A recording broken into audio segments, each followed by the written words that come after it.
a toda la comunidad. Antes de comenzar, les pido que apoyen este canal dando like, compartiendo el video y suscribiéndose si aún no lo han hecho. Su apoyo es fundamental para seguir creando contenido que beneficie a toda la comunidad neurodiversa. Ahora sí, bienvenidas y bienvenidos. Hoy nos sumergiremos en un análisis detallado del Dow Jones 30, enfocándonos en los eventos de finales de julio y principios de agosto. Lo haremos a través de la perspectiva única del canal de YouTube de Jesús Navarrete, explorando cómo esta fuente combina señales macroeconómicas de largo plazo con noticias diarias y análisis técnico. Y la verdad es que de entrada se nota como una tensión constante ahí. Sí, exacto. Por un lado, fíjate, lanzan unas alertas macro bien serias.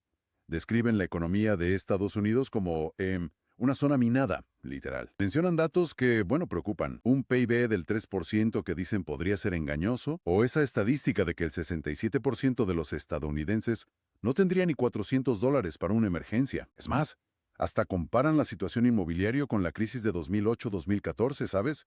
Hablando de valores inflados y consecuencias de ciertas políticas. Y además le suman una capa de duda a los datos oficiales de empleo. Citan revisiones a la baja, muy fuertes, para mayo y junio de 2025. Estamos hablando de más de 250,000 empleos que, según la fuente, pues, nunca existieron. Comentan también la destitución de una funcionaria que era clave en estas estadísticas, lo cual para ellos pone en duda la legitimidad de las cifras del gobierno. Y claro, complica las decisiones de la Fed.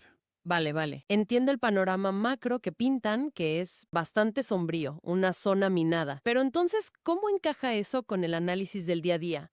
Porque el mercado se sigue moviendo, sube, baja. ¿Cómo explican eso si el fondo es tan preocupante? Bueno, ahí es donde entra el enfoque técnico. Y a veces, fíjate, parece ir casi en contra de lo macro.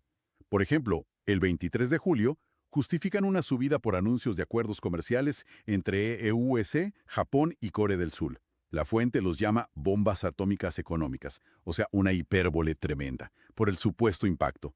Aunque luego matizan y expresan reservas geopolíticas. Pero ¿qué pasa? Al día siguiente explican una caída con análisis técnico puro.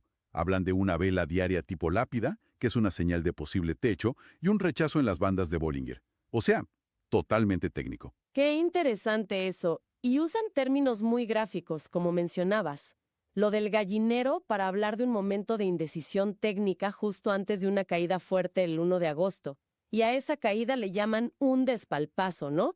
Y dicen que está conectada directamente con los datos malos de empleo que salieron ese día. Y ahí aprovechan, según entiendo, para meter su visión crítica sobre la administración Trump de ese momento y el tema de los aranceles y las pymes. Importante recordar que esto es lo que dice la fuente, su interpretación. Exacto, siempre atribuyendo a la fuente. Y se apoyan también en herramientas que parecen ser propias, como un calculador de Milton. Parece un modelo predictivo de ellos para intentar ver qué pasa a corto plazo. Reportan aciertos, dicen que previeron una apertura alcista el 25 de julio, pero también fallos, como una predicción que no se cumplió el día 29. Lo curioso es que, a pesar de todas las alertas macro, a fines de julio se mostraban, digamos, técnicamente optimistas.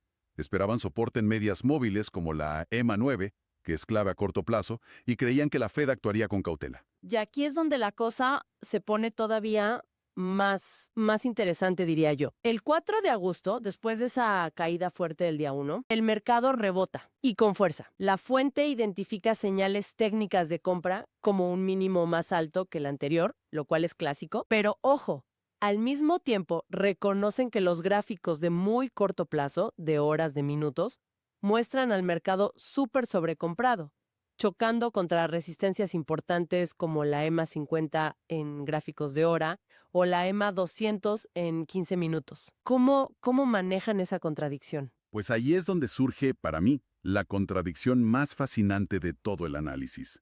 Su propio calculador de Milton les da para el día siguiente, el 5 de agosto, una probabilidad altísima, del 99%, de que el mercado suba y con bajo riesgo. Sin embargo, la propia fuente, al ver los gráficos, expresa dudas. Dicen que la evidencia visual sugiere agotamiento, condiciones de sobrecompra extremas y terminan anticipando una apertura a la baja, un open gap down, como le llaman. Pero, curiosamente, esperan que el mercado cierre en positivo ese día 5. Es como si no se fiaran del todo de su propia herramienta frente al gráfico. Una lucha interna, ¿no? Entonces, resumiendo un poco, tenemos una fuente que, por un lado, advierte de riesgos macroeconómicos muy serios, estructurales, pero que para el trading diario se apoya muchísimo en el análisis técnico detallado, en patrones de corto plazo, en noticias puntuales, mete opiniones políticas marcadas y usa esta herramienta predictiva propia, el calculador de Milton. Y a veces todo este análisis técnico parece ir en dirección contraria a sus propias advertencias de fondo. Sí, y lo que es revelador, quizás, es ver cómo incluso una fuente con experiencia parece tener esa lucha interna para reconciliar sus propias señales.